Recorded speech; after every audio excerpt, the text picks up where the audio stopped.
That's a good strike from Harmeet Singh. 15তম ওভারে যুক্তরাষ্ট্রের run যখন 94, তখন তাদের উইকেট 5টি চলে গেছে।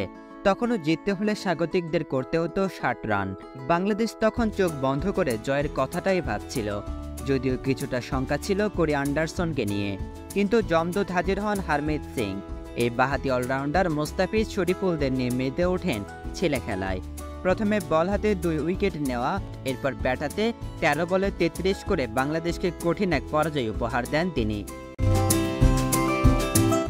হারমিত সিং অবশ্য যুক্তরাষ্ট্রের কেউ নন, এসেছেন ভারত থেকে।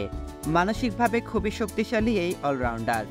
একবার যুক্তরাষ্ট্রের স্থানীয় একটি খেলায় তার প্রতিপক্ষ দল হায়ার করে আনে উইন্ডিজের ফিডেল এডওয়ার্ডসকে। খবরটা যখন জানলেন হারমিত সিং, তখন তিনি স্রেফ বললেন ভর দেঙ্গে, অর্থাৎ কথাটার অর্থ হচ্ছে এডওয়ার্ডসকে একদম ভরে দেব। কথাটা খারাপ শোনালেও আরও একবার বলতে হচ্ছে বাংলাদেশকেও একদম ভরে দিয়েছেন হারমিত সিং।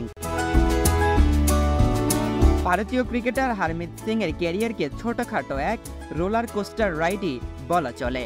16 বছর বয়সে স্থানীয় এক কোচের নজরে আসেন। এরপর অনূর্ধ্ব-16 ও অনূর্ধ্ব-19 পর্যায়ে মুম্বাইয়ের হয়ে খেলেছেন। 2012 সালে উন্মুক চাঁদের নেতৃত্বে বিশ্বকাপ জয়ী ভারতীয় অনূর্ধ্ব-19 দলেরও সদস্য ছিলেন হারমিত সিং। স্বভাবতই বিশ্বকাপ জয়ী দলের সদস্য, তার উপর কিষান সিং বেদির মতো অ্যাকশন। জাতীয় দলের সুযোগটা সহজে পাওয়ার কথা ছিল হারমিতের, কিন্তু 2013 সালের আইপিএল স্পট ফিক্সিং বিতর্কে জড়িয়ে পড়ে তার নাম। যদিও তার সম্পৃক্ততার প্রমাণ মেলেনি, কিন্তু তাকে যেন এক প্রকার ভুলেই যায় ভারতীয় বোর্ড। ঘরোয়া ক্রিকেটেও ভালোই করছিলেন, অল্পদিনেই 100 এর উপর উইকেট নিয়ে নেন।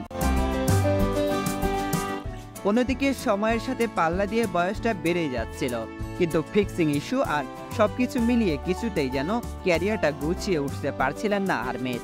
জাতীয় দলের ডাক নেই, ঘরোয়া লিগ আইপিএলেও ছিলেন অনেকটাই উপেক্ষিত, তাই হয়তো বিকল্প পথটা খুঁজতেই হতো। হারমিতও তাই করলেন। নতুন দেশে নতুন করে জীবন শুরু করার বাসনায় ভারত ছেড়ে পাড়ি জমালেন মার্কিন যুক্তরাষ্ট্রে। অনেকটা হতাশা নিয়েই 2021 সালের জুলাইয়ে ভারতীয় ক্রিকেটকে বিদায় জানিয়েছিলেন। এরপর 3 বছরের চুক্তিতে আমেরিকার নয়া ফ্র্যাঞ্চাইজি আসর মেজর লিগ ক্রিকেটে খেলতে চলে যান। জীবনের নতুন অধ্যায়ে হারমিত এখন সাদা বলের একজন দারুণ অলরাউন্ডার। নিজেকে যেন ঘষে মেজে নতুন করে ঢেলে সাজিয়েছেন। মেজর ক্রিকেটে 2022 সালে এক মৌসুমে ব্যাট হাতে তিনি 141 ডেলিভারিতে 30টি ছক্কা হাঁকিয়েছেন। অধিনায়ক হারমিত সিং এর নেতৃত্বে সিয়াটেল থান্ডারবোল্টস তাদের প্রথম মাইনর লিগ ক্রিকেট টি20 শিরোপাও জিতে নেয়। এরপর থেকে নিজ জন্মভূমির হয়ে পারেননি, তাতে কি হয়েছে, অন্তত বিদেশের জাতীয় দলের জার্সি হলেও গায়ে জড়ানোর স্বপ্ন দেখতে থাকেন। এরপর চলতি বছরের 7 এপ্রিল কানাডার বিরুদ্ধে মার্কিনীদের হয়ে অভিষেক হয় হারমিতের।